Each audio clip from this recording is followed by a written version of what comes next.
বিজয়ের মাস ডিসেম্বরের নবম দিন আজ। দীর্ঘ স্বাধিকার আন্দোলনের ধারাবাহিকতায় ১৯৭১ সালের ২৬শে মার্চ স্বাধীনতা অর্জনের লক্ষ্যে শুরু হয় মহান মুক্তিযুদ্ধ। ৯ মাস সারা দেশে সর্বত্র চলে রক্তক্ষয়ী সংগ্রাম।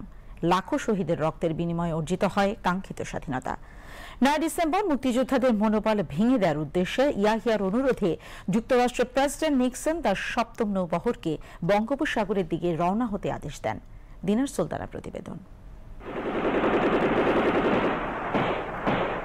৯ ডিসেম্বর ১৯৭১, চারিদিকে শুধু পাকিস্তানি হানাদারদের পতনের খবর।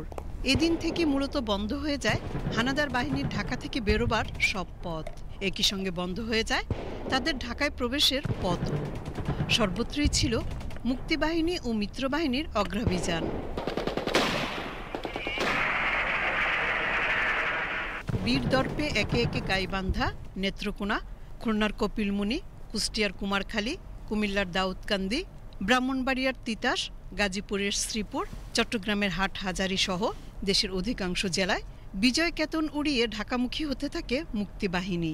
লক্ষ্য ছিল দ্রুত ঢাকায় পৌঁছানো এবং জেনারেল নিয়াজিকে আত্মসমর্পণে বাধ্য করা। এই জায়গাগুলো যে মুক্তিবাহিনীর বিজয় এবং পাকিস্তানিদের পরাজয়, এটা পাকিস্তানিদের মনোবলের উপরও কিন্তু একটা নেতিবাচক প্রভাব ফেলেছিল। অন্যদিকে আমাদের মুক্তিবাহিনীকে পাকিস্তানিদের বিরুদ্ধে যে যুদ্ধ, সেই যুদ্ধে একটা নতুন প্রেরণা এটা আমাদেরকে দিয়েছিল, এতে কোনো সন্দেহ নেই। আর এই দিন বাংলাদেশের মুক্তিযুদ্ধের ইতিহাসে আরও একটা গুরুত্বপূর্ণ ঘটনা ঘটেছিল। সেটা হলো দিল্লিতে স্বাধীন বাংলাদেশের মিশন এদিন খোলা হয়। মিশন প্রধান হিসাবে উদ্বোধনী যে অনুষ্ঠানটি হয়, সেই উদ্বোধনী অনুষ্ঠানে ভারত সরকারের গুরুত্বপূর্ণ বেশ কিছু মন্ত্রী, কিরণ সিংহ সহ বেশ কিছু গুরুত্বপূর্ণ মন্ত্রী সেখানে অংশগ্রহণ করেন এই উদ্বোধনী অনুষ্ঠানে। এবং সেখানে হুমায়ুন রশিদ চৌধুরী তিনি খুবই আত্মবিশ্বাসের সাথে যে বক্তব্যটি রেখেছিলেন, সেখানে তিনি বলেছিলেন যে অচিরেই বাংলাদেশ মুক্ত হবে এবং পাকিস্তানিরা পরাজিত হবে। এদিন বিকেলে মিত্রবাহিনীর প্রধান জেনারেল অরোরা কলকাতায় এক সংবাদ সম্মেলনে বলেন, মিত্রবাহিনী এখন ঢাকা লড়াইয়ের জন্য পুরোপুরি প্রস্তুত। এদিকে মুক্তিযুদ্ধে বাঙালির বিজয় অনিবার্য বুঝতে পেরে পাকিস্তানি শাসকরা তাদের মিত্র মার্কিন যুক্তরাষ্ট্রের সঙ্গে সার্বক্ষণিক যোগাযোগ করে স্বাধীনতা ঠেকানোর ব্যর্থ চেষ্টা অব্যাহত রাখে।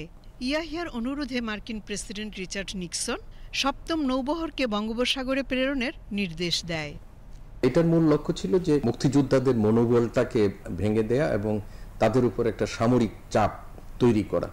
তো শেষ পর্যন্ত তাদের এই প্রয়াসটি সফল হয়নি, যে কারণে যে রাশিয়া এবং ভারত এটার একটা পাল্টা ব্যবস্থা হিসাবে রাশিয়া তাদের সাবমেরিন, বঙ্গোপসাগরের উপকূলে সাবমেরিন এখানে এনে একটা পাল্টা ব্যবস্থাও তারা গ্রহণ করেছিল। ফলে শেষ পর্যন্ত সপ্তম নৌবহর আর এদিকে আসতে পারেনি। ৯ তারিখ এটা একটা ঘটনাবহুল দিন আমাদের মুক্তিযুদ্ধের ইতিহাসে।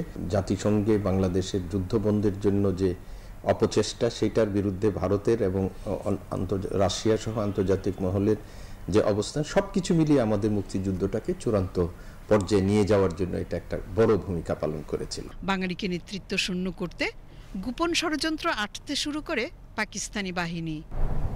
দিনার সুলতানা, বিটিভি নিউজ।